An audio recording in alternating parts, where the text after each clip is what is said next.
Eli had never planned to get married to someone he'd never seen, and especially not to an alien woman. But life on the outer colonies was lonely, and when the Union Council sent him the marriage offer, he didn't say no. It was a peace project. They said the humans and the alien race called Varelians had signed a friendship pact. To build trust, both sides agreed to arranged marriages. One human, one Varelian. No face shown, no contact before the wedding night. Eli stared at the contract glowing on his old datapad. It was clean, official, and offered a generous reward: land, resources, and citizenship benefits. But it also said once married, you cannot leave. He hesitated for only a few seconds. I have nothing to lose, he whispered to himself. Then he pressed his thumb to the screen and sealed his fate.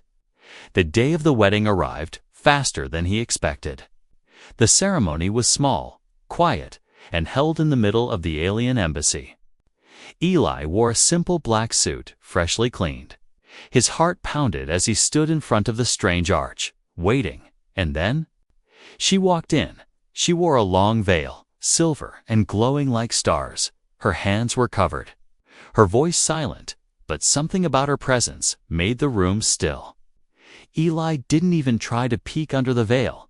He only bowed his head as tradition demanded they both place their hands on the crystal orb. And the marriage bond was complete. A quiet bell rang through the chamber. No words were exchanged, but something passed between them. A gentle pull, like gravity, like the start of something ancient and powerful. That night, they brought him to a guest house on the alien side of the city. The walls were round and glowed. A soft blue, a single bed stood in the center, large and built for two outside. The alien guards stood still, their eyes glowing faintly. He took a deep breath. All right, he said softly to himself. Let's meet her. The door slid open with a hiss, and there she stood. She wasn't veiled anymore, but she was hidden in the shadows of the room. Only her outline was visible, tall, graceful, unmoving. Her glowing eyes watched him silently. Eli froze. He had faced storms, hunger, and wild beasts on this planet. But this moment made his hands sweat. He raised his hand in greeting. Hi, he said nervously. I'm Eli. Her voice was soft, like wind through crystal. I know, she replied. Still, she did not move. He stepped closer. I've never done anything like this before, he admitted. Me neither, she whispered. Her voice had a strange echo, not frightening, just different. Can I see you properly? He asked. She hesitated. Not yet, she said. It's our way. We show ourselves fully only when we feel safe. Eli nodded. That's fair, he said, and sat on the edge of the bed. I don't bite, he joked. She almost smiled. He could feel it, even if he couldn't see it. They talked for an hour. She asked him about Earth. He asked her about Varelian stars. They laughed a little, shared silence, and discovered how different they were, but also how similar. When the lights dimmed, she stayed on her side of the bed. He didn't move closer. She whispered before sleep took her. Thank you, for not forcing the moment. That night, Eli dreamed of strange places. He saw galaxies spinning. He saw a giant tree growing through planets, and a woman of starlight reaching out to him. He woke with a start. The room was silent, but something felt off. He turned his head slightly and saw her standing near the window. She was whispering something to the glass, and for a brief second, the stars outside shifted, like they were answering her. Eli's heart raced. Who exactly had he married? And why did the stars seem to know her name? The room stayed quiet, but a new kind of silence grew between them. Not awkward, not cold, but full of mystery. And Eli, for the first time in years, didn't feel alone. The room felt colder than before. Even though nothing had changed, Eli sat up slowly. Watching her back as she stood still near the window, she hadn't moved for minutes. Just her hand resting gently on the glass, glowing faintly. He didn't want to startle her, but the silence had stretched too long. Zyra, he said quietly, testing her name for the first time. She didn't turn around, but he saw her shoulders move slightly, like she was breathing slower now. I didn't mean to wake you, she said, her voice almost a whisper. You didn't, he replied, standing up slowly. I just had a strange dream. She looked over her shoulder, only slightly, just enough for one eye to meet his. Did you see the tree? She asked, gently. His heart jumped. Yes, he said. It was growing through the stars. She turned away, again placing her hand flat against the window. That dream is not yours alone, she said. It's a memory, yours. He asked carefully. Mine, she replied, and something more.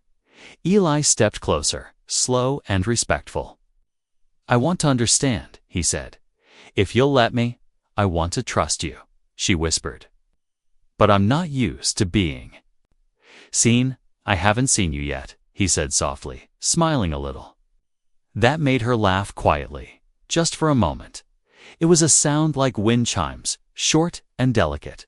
She turned her head, her long hair shifting with light. You will. In time, she said, but for now, let me stay in the dark a little longer. I can do that, Eli replied. As long as you keep talking to me, I can do that, she echoed. And for the first time, she took a small step toward him. Later that day, strange things began to happen. When Eli walked through the garden of the embassy, he noticed the flowers all tilted toward him. Tiny glowing insects gathered near his feet, pulsing in slow rhythm, and the guards, usually expressionless, exchanged glances behind his back. He returned to the house that evening and found Zyra sitting quietly on the floor. She had placed small crystals in a pattern around her, like a circle. What are those? He asked, crouching beside her. Protection, she said. For you. From what? He asked, confused.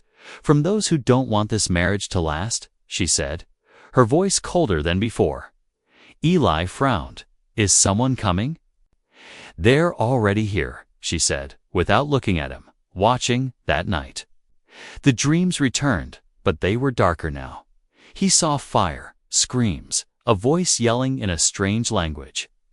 And then Zyra, falling through space, her body wrapped in silver chains. He woke up gasping, and Zyra was already beside him, holding his hand gently. You saw too much, she said sadly. I didn't mean to share that yet. You were chained, he said. Why? I refuse to become a weapon, she answered quietly. Who tried to use you? My own people, she replied, looking away. I was born with something they feared. Eli sat in silence for a moment. Then, without thinking too hard, he reached out and touched her hand. She didn't pull away, and her skin shimmered like starlight under his touch. I don't fear you, he said. She looked at him then, really looked. Her glowing eyes seemed surprised.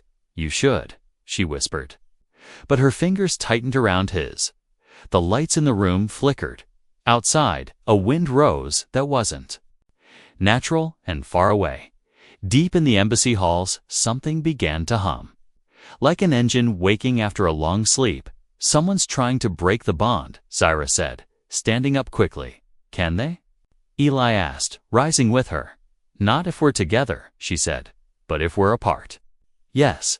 The door to their room creaked, though no one touched it.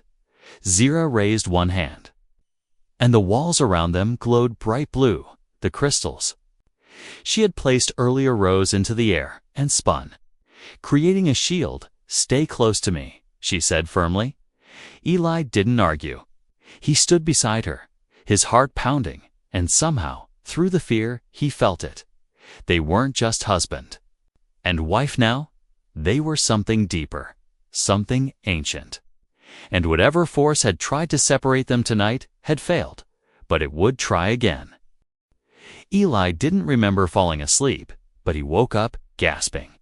Sitting upright, the sheets were cold, but the air around him was even colder. The shield Zira had raised the night before was gone. He looked to the other side of the bed, empty. The soft blue walls glowed dimmer now, almost like they were sad. A strange mark had appeared on his arm, faint and glowing like her crystals. He touched it carefully. It pulsed in time with his heartbeat. He didn't know what it meant, but he knew. Zira had done it to protect him. He stood up and followed the faint sound of humming. The door opened by itself. The hall was silent, too silent. Not even the guards were there. The humming grew louder as he moved. It wasn't from a machine, it was a voice, and it was coming. From the inner chamber where humans weren't allowed, he didn't stop. Not this time. He pushed the door open and stepped inside. Zira was floating, not standing, not sitting, floating. Her body surrounded by blue light.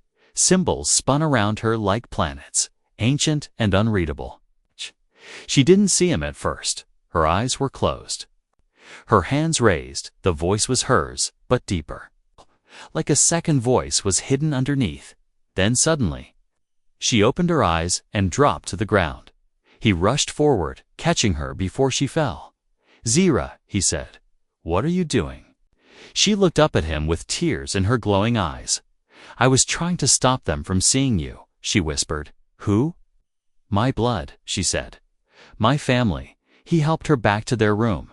She was weaker now, trembling. "I shouldn't have bonded with you," she said. "Now they know." Eli sat beside her. "Know what?" "That I'm not like them anymore," she whispered. "That I chose love over power outside." A soft knock echoed through the house. It wasn't the kind of knock a friend makes. It was slow, heavy, full of warning. Zira stood, slowly, painfully. "Let me talk to them," Eli said. "No," Zira replied. "If they see you now, they'll try to take you." "Why?" "Because you carry part of me now," she said, touching the mark on his arm. "They'll see you as stolen property." Eli didn't feel like property. He felt like a man who made a choice. "I married you," he said, "not them." Zira smiled for just a second, but then the smile vanished as the door creaked open by itself. A figure stepped inside, tall and cloaked in deep blue armor, its face hidden behind a smooth, shining mask. Eli stood in front of Zira without thinking. The figure raised a hand, not to attack, but in warning. "You are in possession of Varelian royalty," the voice said, cold and flat. "She's my wife." Eli answered firmly. The figure paused. She was never supposed to bond with a human. The voice said, "But she did." Eli replied, "And I won't let you take her." Zira stepped forward. Even though she was still weak, "Uncle," she said softly, "this is not your fight. You've broken tradition," the masked figure said. "And for that, there will be consequences." "Then let them fall on me," she said, standing tall now, not him. The mark on Eli's arm began to glow brighter. The figure stared at it for a long time, then turned and left without another word. The door slid shut behind him. Eli sat down slowly, his heart pounding. Zira sat beside him, holding his hand. "Tightly, you just told off an alien noble," he said, trying to laugh. "You just stood in front of one," she replied, smiling through her exhaustion. That night, they didn't speak much. They just sat close, their hands still touching. Something had changed. Not just between them, but inside them and in the deep shadows of the embassy. Others had seen, others had heard, and not all of them were willing to stay silent. The writing wasn't there the night before, but by morning it was carved into the wall. A line of alien script, glowing faintly.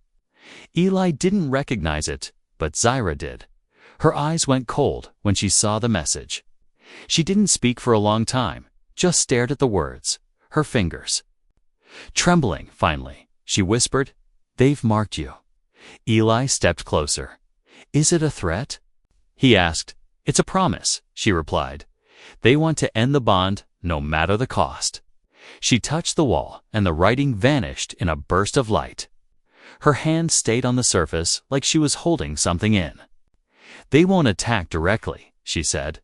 "They'll try to make you leave me." "That's not going to happen," Eli said without hesitation. She looked at him, her glowing eyes softer now. "They don't understand you," she said. "They've only ever feared humans from afar." "I'm not leaving," he repeated. "So they better learn fast." That afternoon, Eli was escorted to a public hall inside the embassy. Zira insisted she'd be fine, but the guards seemed unusually tense. The room was wide, filled with alien officials, tall and silent. They all stared at him like he was some kind of dangerous creature. A silver-haired female stepped forward, wearing robes woven with threads of light. "I am the seer," she said calmly. "We've come to examine the union." Eli kept his posture straight, even though he was surrounded. "You're not breaking our marriage," he said quickly. "I won't let you. You don't decide," the seer replied. "The bond is not yet final, and there are options." Eli frowned. "What do you mean options?" She raised one hand, and a screen of light appeared in the air. It showed a Eli's name, Zyra's name, and next to them, a countdown. 7 cycles, she said. "If the bond is not confirmed in 7 cycles, it dissolves, and if we confirm it," he asked, "then you both are bound for life," she said. "And what follows will be irreversible." Eli didn't blink. "Then we confirm it," he said. The room was silent until the seer lowered her hand and said, "We'll see if you survive until then." He returned to the house, more determined than ever. But as he walked through the halls, he noticed something strange. People looked away from him now, not with fear, but with pity. Like they'd already decided he was going to fail. When he entered, Zira was gone. The crystals she always kept near her seat were shattered on the floor. A soft, high-pitched hum echoed from the other room. Eli followed it, his heart thudding. He found her standing in front of a dark mirror. The reflection didn't match her. It moved on its own, twisting, twitching, whispering. Eli grabbed her hand, and the reflection screamed without sound. She collapsed in his arms, breathless. "They're using dream mirrors," she said, "to poison my thoughts, to weaken me. They're cowards." Eli growled. "They won't face us openly." "Because they can't," she said. "Not unless we let fear grow." Eli carried her to the bed and held her close. "You're stronger than them," he said. "I don't feel strong," she admitted, her voice small. "You don't have to feel strong," he replied. "You just have to stay." A faint smile appeared on her lips. "Humans say strange things," she murmured. "But they mean them," he added. And for a moment, the storm outside paused. That night, Eli heard the noise again, a scratching, whispering sound on the walls. He rose with a blade in hand. But when he opened the door, there was no enemy. Just a message carved into the floor this time. "Run, before she becomes what we made her to be." He stared at it for a long time, then looked back at Zyra sleeping peacefully. He didn't care what they made her to be. She was his wife, and he wasn't going anywhere. The scream that came from the house wasn't human. It wasn't loud either. It was soft and deep, like metal being bent underwater, and it shook the glass windows without breaking them.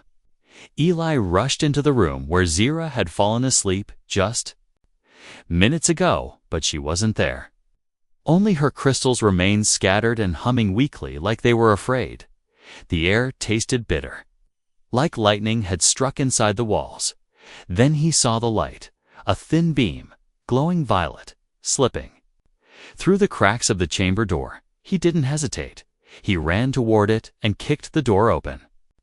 Zira stood in the center, surrounded by floating pieces of broken stone. Her body was rising slowly, glowing brighter than ever. But it wasn't just light. It was raw energy pulsing off her skin. Her face was calm, But her eyes, they were empty. Eli stepped forward, and a wave of force pushed him back. He hit the wall, but didn't stop. "Zyra," he called out, "it's me. Look at me." But she didn't hear him, or maybe something inside her didn't want her to. He crawled closer as the room shook. Furniture lifted off the ground and shattered against the ceiling. The air spun like a slow-moving storm. And in the middle, she floated like a goddess waking from a long dream. Then she spoke, but it wasn't her voice.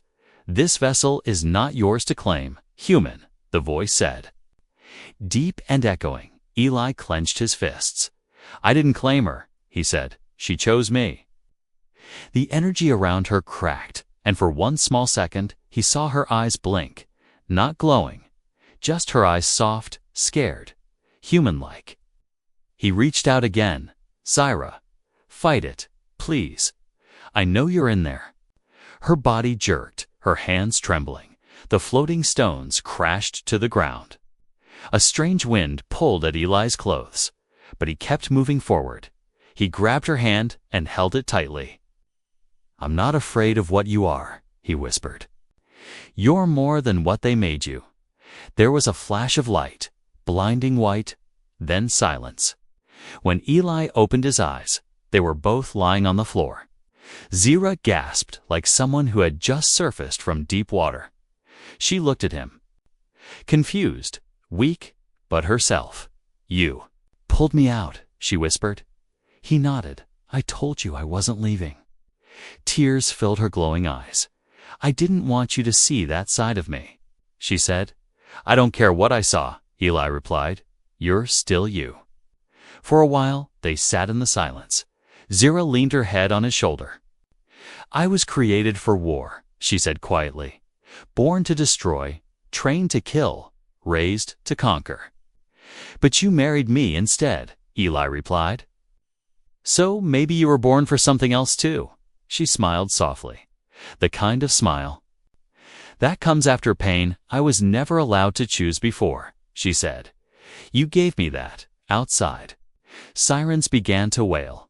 The embassy had detected the energy burst. Eli stood up and helped her to her feet. "Do they know what happened?" he asked. "They felt it." She said, "They always feel it when I change." "What happens now?" he asked. Zyra walked to the window and looked out at the rising moons. "They'll come," she said. "Not to talk, not to reason. They'll come to take me back." "Then we'll run," Eli said. She turned and gave him a long look. "You'd run with me, even now." "I'd run anywhere, as long as it's with you," he replied, for the first time. Zyra stepped fully into the light. He saw her true form, not monstrous, not frightening, but something in between alien beauty and raw, burning power and all he could say was, "You're beautiful." She laughed, surprised and almost shy. "No one has ever said that before." She said, "Then they were blind," he replied. They packed only what they needed, just enough to disappear, as they slipped through the side gate. Alarms started to rise behind them, but they didn't look back, not even once. Eli didn't care where they were going, as long as she held his hand, and kept looking at him like he wasn't afraid, like he saw her, not the weapon, not the power, just her. Whatever came next, they would face it together, and for the first time. She believed they could win. The sky was dark and heavy, as if it waited for something terrible to happen. Eli and Zyra moved through the narrow streets of the alien city. Their footsteps echoed against cold stone walls. Every shadow seemed alive, watching them, waiting. "They never wanted us to be together," Zyra said quietly, her voice barely more than a breath. "They sent me as a test, a trap to break your spirit. And if I fail, they'll take everything from us." Eli clenched his fists. "We don't fail," he said, voice steady. "But how do we fight something we don't understand?" Zyra stopped and looked at him, her glowing eyes fierce. "By becoming what they fear most, united," she said. She reached out and touched his chest. A warm light spread from her fingers, filling them both with strength. Suddenly, the ground shook beneath their feet. Ships descended from the dark sky. Alien warriors, clad in black armor, filled the streets. Their weapons glowed with deadly energy. "Run!" Zira shouted, grabbing Eli's hand, but he shook his head. "We face them?" he said. Together, the battle began in a flash of light and sound. Eli dodged blasts of energy and struck with a steel rod. Zira moved like a shadow and a flame. Combined, her powers flared. She called stars down from the sky. Turning them into shields and weapons, the enemies faltered. Shocked by the fierce bond between human and alien, Eli found himself fighting not just for survival, but for the future they dreamed of. For the promise made in the quiet moments before the storm, as the fight raged. Zira's true form emerged towering and radiant. Her skin shimmered with cosmic light. Her eyes burned with ancient fire. She roared, and the ground cracked beneath her. One by one, the warriors fell back. Their leader, cloaked in dark energy, faced them alone. He raised his hand to strike, but Eli stepped forward. "Fearless, you won't win," Eli said. "This bond is stronger than your hate," the leader sneered. "But this war is far from over," he warned, and with a final blast, he vanished into the shadows. The city grew quiet again. Zira collapsed into Eli's arms, exhausted but alive. He held her close. "Whatever comes next," he promised, "we face it as one." And somewhere far away, the stars themselves seemed to shine brighter, as if they too believed in the power of their union. The morning light felt strange, softer than Eli remembered. He woke alone, the bed cold beside him. A quiet pulse beat beneath his fingers where Zira's hand had been. He looked down to see a small, glowing pendant resting on his palm. It was warm, alive, inside. A tiny heartbeat echoed her heartbeat. Memories of the night before rushed back. The battle, her power, her strength, and then the moment she vanished in a burst of light. He touched the pendant gently. "Where are you?" he whispered. The air around him seemed to shimmer, and suddenly, a soft voice filled the room. "I am not gone," Zira said, her voice like a breeze through stars. "I left to protect you, to keep you safe from those who would tear us apart. But I will return," she promised. When the time is right, Eli stood, determination hardening in his chest. He would wait for her, no matter how long it took, because she was more than a bride or a symbol. She was his family. Days passed, then weeks. The world outside continued its endless turn, but Eli kept the pendant close, learning its secrets, feeling her presence grow stronger each day. Then one evening, as the suns dipped below the horizon, the embassy doors opened quietly. A group of alien elders entered, their faces calm but serious. They bowed before Eli, offering respect never seen before. "You have proven your loyalty," the eldest said, "and your bond is true. We offer you a place among us, not just as her husband, but as a partner in the future of our people." Eli looked at the pendant glowing softly in his hand. He smiled. "I never saw her face the night we married," he said, "but I never had a single regret." The stars outside seemed to pulse in rhythm with his words, and somewhere, far beyond the skies, Zira watched and waited. Their story was only just beginning.